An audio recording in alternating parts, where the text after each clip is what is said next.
I wanted to be an actress, and I thought I needed to learn about music so I could do musicals, even though I actually didn't really like them all that much. But I took some piano lessons, and my grandparents got me a recording of Glenn Gould playing the B-flat minor fugue from the second book of the Well-Tempered Clavier. And I just remember having this kind of like cathartic spiritual moment with that fugue, and I was so moved that I promised myself that I would dedicate my life to sharing that feeling with other people. J.S. Bach is my favorite composer, I would say. I still to this day, I love it. It just feels like the sound of my soul. And I actually have a tattoo of his monogram on my foot. I also love Britten. He's one of my favorites. I love Melisande, the role of Melisande. I love Purcell, his music, really. I have some really amazing moments with that too. In the fall, I was performing Dido in Tucson with True Concord. And I had the flu, I had full-on flu that week. And thankfully, I didn't fully lose my voice, but I remember getting up for one of the performances for the final lament and kind of realizing that it was actually ended up being one of my best performances. And at the very end, I do a very sudden decrescendo and float the final high G. And I just remember seeing a bunch of people in the audience kind of burst out into tears in that moment.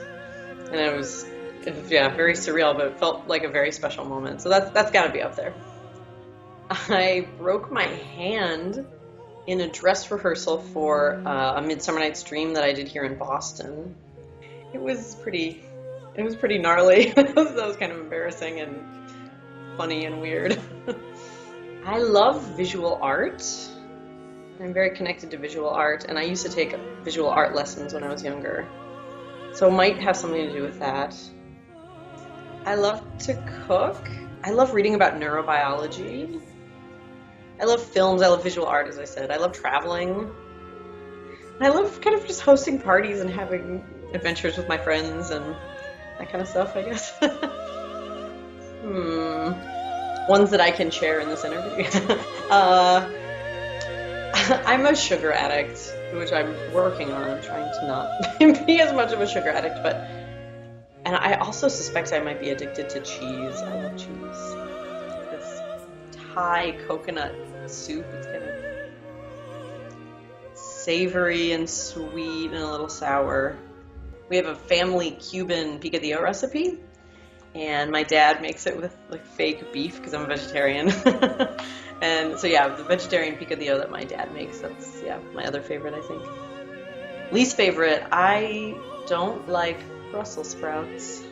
Not very creative, but and beer. Naturally, I am a night owl, but if I need to, I can switch it up and do some morning stuff. But naturally, I'm a night owl. I love kind of warm, like Caribbean or Mediterranean places. I'm sure something like that would be climate-wise and culture-wise, I think, a great fit. But it's so much about like having people you care about nearby and friends and family, and that I care way more about that stuff. So I guess it would be near my friends and family. Gray. I do. I have a very small, adorable cat named Dinah. She's black with a little white chest and little white paws. Well, I lived on a farm, like a really remote farm in Footville, Ohio for 5 years growing up. I also was, my first 2 years at New England Conservatory, I was a jazz and classical, I was on track to be a jazz and classical double major. But then I dropped the jazz major. But you have to realize that you are your own teacher. You are the one that's really in charge of your voice and your development. And that teachers and coaches and conductors, they're going to give you advice and suggestions, but you have to translate it into things that work for your body and work for your career and work for your life. Don't let other people make all those decisions for you. Get used to